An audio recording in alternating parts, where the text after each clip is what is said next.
Ինչ անել, որ այս անգամ հավաքական ընդդիմությունը հաջողի եւ չկրկնվի 2021-ի սցենարն օրինակ։ Ես բազմիցս եմ հայտարարել, որ ընդդիմադիր ազգային ուժերի ղեկավարները պետք է մի կողմ թողնեն իրենց անձնական համակրանքներն ու հակակրանքները, մի կողմ թողեն իրենց արտաքին քաղաքական կողմնորոշումները ռուսամետ կամ արևմտամետ, մի կողմ թողնեն իրենց ապագա պաշտոնի հավակնությունները, համախմբվեն, ձևավորեն հզոր մի քաղաքական միավորում, դաշինք եւ մինչեւ այս տարվա գարնան վերջը պետք է ոտքի անել մեր ժողովրդին ու կազմակերպել աննազանդություն գործող ապազգային թրքամետ իշխանություններին։ Ընտրություններով չեք հավատում իշխանապողություն։ Ընտրություններով էլ հնարավոր, բայց լավագույն տարբերակը Նիկոլը փողոցով եկել է, փողոցով էլ պետք է գնա։ Ուրեմն մինչեւ այս տարվա գարնան վերջը ամբողջ Հայաստանով մեկ հարկավոր է ոտքի անել մեր ժողովրդին եւ կազմակերպել աննազանդություն գործող ապազգային թրքամետ վարչախմբին։ Պետք է պարտադրել Նիկոլ Փաշինյանի եւ իր կառավարության հերացումն ու գործող ազգային ժողովի լուծարումը։ Կար ժամկետի համար ձևավորել ժամանակավոր անցումային կառավարություն, որը կնախապատրաստի եւ կկազմակերպի ազգային ժողովի արդար օրինական ընտրություններ։ Բնականաբար մենք ակնկալում ենք, որ իշխանության եկած նոր իշխանություն ձևավորող ազգային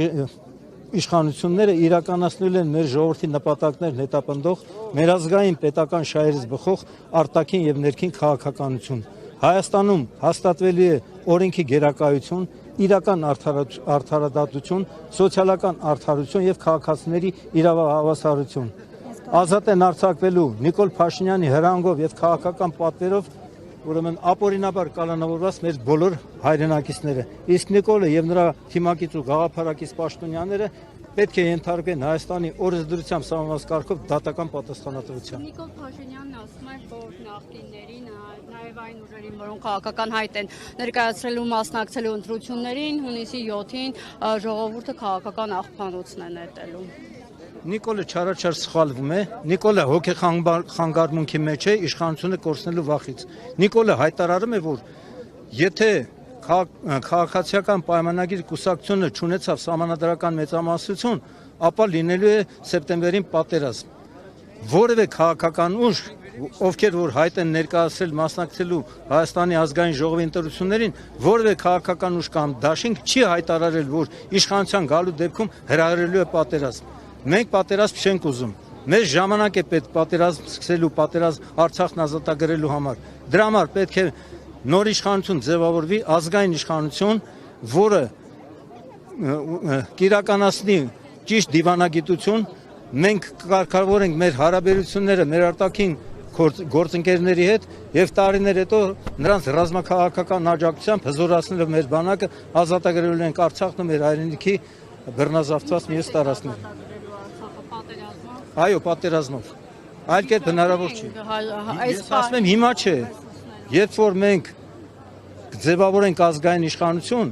մեր ասացի ճիշտ դիվանագիտության միջոցով մեր արտաքին ռազմաքաղաքական գործընկերների հետ կբարելավենք հարաբերությունները, կզորացնենք մեր բանակը եւ կազատագրենք Արցախը։ Իսկ ընդհանուր ընդդիմության շուտ կոնսոլիդացիայից բան տեսնում եք միավորում, մեկ ճակատում։ Կան միավորումներ, ըստ սոցիոլոգիական հարցումների Ուրեմն ազգային ժողովում խմբակցություններ են ունենալու քաղաքացիական պայմանագիր կուսակցությունը, ուժեղ Հայաստան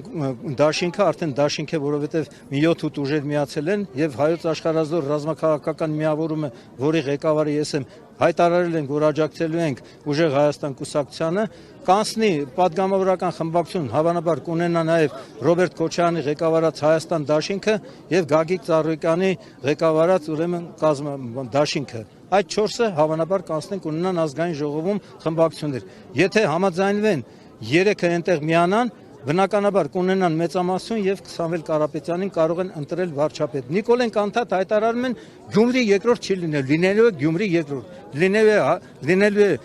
այդ ուրեմն տարբերակը, իսկ ամենալավագույն տարբերակը, որ մինչեւ այս տարվա գարնան վերջը մեր ժողովրդին ամբողջ Հայաստանով մեկ ոտքի անենք, կազմակերպենք աննազանդություն գործող ապազգային թրքամետ իշխանություններին,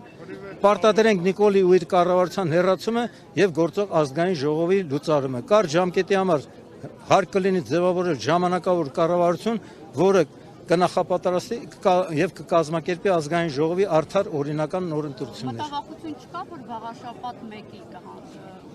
կբախվեք, ոչ թե գումի 2։ Ոչ, ես ուզում եմ մեր ժողովրդին ուսադրել, որևէ իշխանություն հավերժ չի եւ ինչպես ազգային հերոս Մովսես Գորգիսյանն է ժամանակին հայտարարել, կեցցե այն Հայաստանը, որ վաղն է գալու։